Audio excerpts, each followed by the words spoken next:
because that's what, when it was just like it was before, it was. I think one way to think about it is think about it as sort of a combination of a very low-cost housing first shelter environment. It's just a shelter without a ceiling. Yeah, that's what it is. That's right. And I think having uniform tents helps.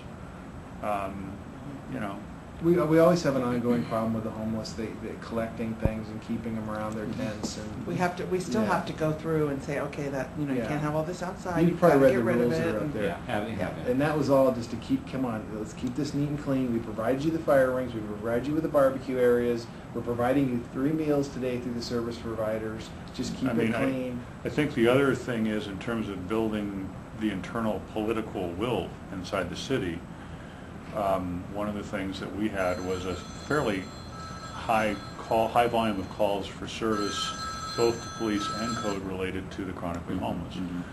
That consumed a lot of our time. Now we don't have nearly as many calls, and the community is much happier because they are in the main out of the parks, out of the downtown. So basically, I would say the manpower reduction to police and code has been probably 75%. This is important. See, this kind of thing is what's important. We've seen our, one thing that they should know is we've seen our parks in the city have less homeless in them. Some of them still have homeless in them. One of the things that the problems you have is the well-intentioned people out there will go and feed in your parks. They will come down or around from other cities because the homeless are there. And they won't take them back into their city, but they'll come into which attracts even more homeless. It becomes a magnet. So we've seen that decline. Right. It's not totally perfect yet, but it's a lot better.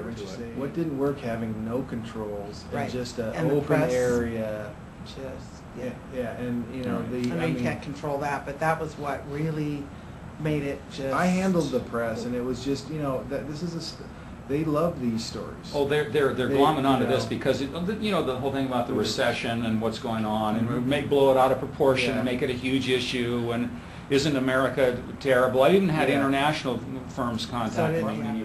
Right now, we're buying. We have those 15 permanent units. We're in escrow to close on another 15 units, and we're trying to buy foreclosed fourplexes. Our plan is to get 50 or 60. Permanent housing, units for them, so they can go through the 34-bed transitional. When I think that's a year, 6 months to a year, they're in that, and then get them into the permanent housing. Hopefully by then they've got jobs and they're working. One of the things we're very fortunate about, and even Larry has said this, is Ontario's got like 105,000 jobs in our city. Right. So we do have places they can go, but they got to make the commitment to go and work and show up 8 to 5. And Larry says it's been great. He's had a great response from the employers here in the city. One of the things I'd also tell the mayor is you really have to have a good, well-trained, people or not-for-profit to assess what you got and the problems, whether that's the county behavioral health folks. And I think one of the things that's worked real well is, Larry Haynes and his staff, Judy and all them, working with the county. They can assess, we're not experts in homelessness. My background is how to get resources to build things. Affordable housing mainly, but they can assess the homeless person or persons and go, here's what the problem is. It's a drug and alcohol problem. It's a mental health problem. Who knows what, a whole host of problems. And then how do we start, definitive steps to get them out of those problems. That's the thing they've got to have. You just can't have, if you just open it up and you just let everybody come, you're going to get everybody come. And they're a big city, and they've got big cities around them. They're going to come in there, and it's going to continue to grow and grow like crazy. Those 15 apartment units, they generate a little bit of revenue. We've taken a little bit of CDBG money, and I think our current budget with them is $300,000 a year. But I'm being challenged to reduce that, because we need the CDBG money for other projects. So and that's why I'm buying these 50 or 60 units. And we're working on a model to try to get them fully funded and running that program. I'm trying to buy these units and put Section 8 project-based vouchers on them, but I can't get the county. See, the county of San Bernardino has a housing authority. They have like 12,000 vouchers, but they use it for their own projects, not other cities. Even though they think our program's great, that but they've got their own needs to.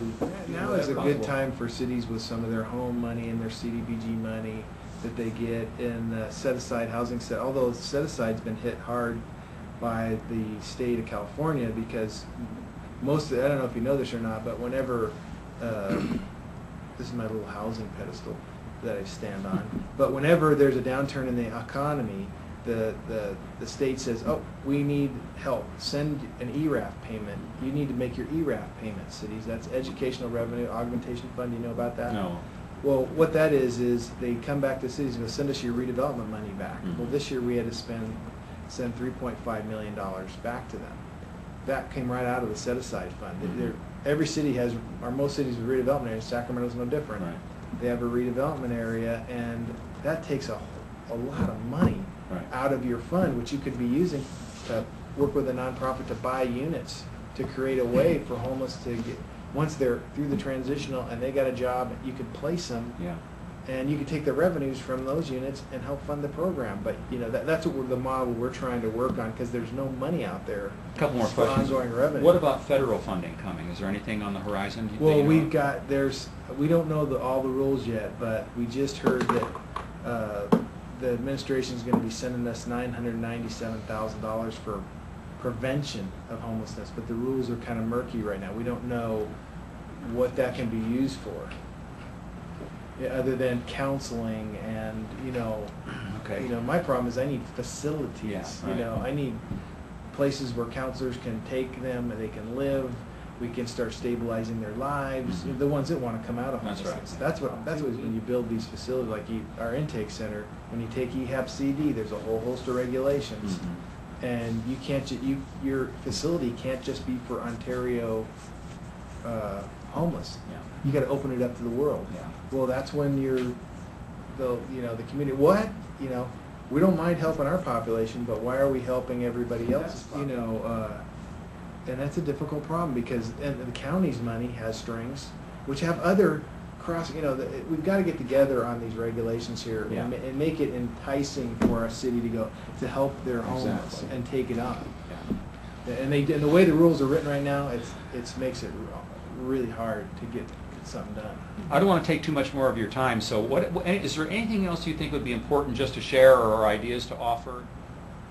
It's a very difficult I wouldn't population wait to too work much longer. with. Yeah. Don't wait. Yeah, Don't wait. Don't wait. You better get control of it because it will get. The other thing too. There's no story there. No, there We were just- wasn't, and the reason why is because we all pointed to one person. Mhm. If Yeah. there was any cameras, anybody Yeah. wanted to talk, no one spoke anything except for the Well, and PIO. everybody Yeah. had their job That's to right. That do. was Because it. they love to divide and get And they different. kept saying, can you, perspectives. no, gosh, nobody will talk to us. And pretty soon they just left. Yeah, really. Well, they come over and talk to me, and I tell them exactly what you guys were doing, Right. how it's all going down. And as you guys provided new information, I give it to them. Here's how many they But they- processed. Here's what's going on. They didn't We want were. the factual information, they Right. wanted the stories. Yeah, I mean, Well, the some of drama. them would come up and Right, go, the "There's no drama, fights here and today, Brent." there was no drama. There's no Yeah. fights here today. Well, Sacramento wants to call us. It was sad. It's kind of sad. This is good. So if Sacramento wants to call, can they give you a call? And Yeah.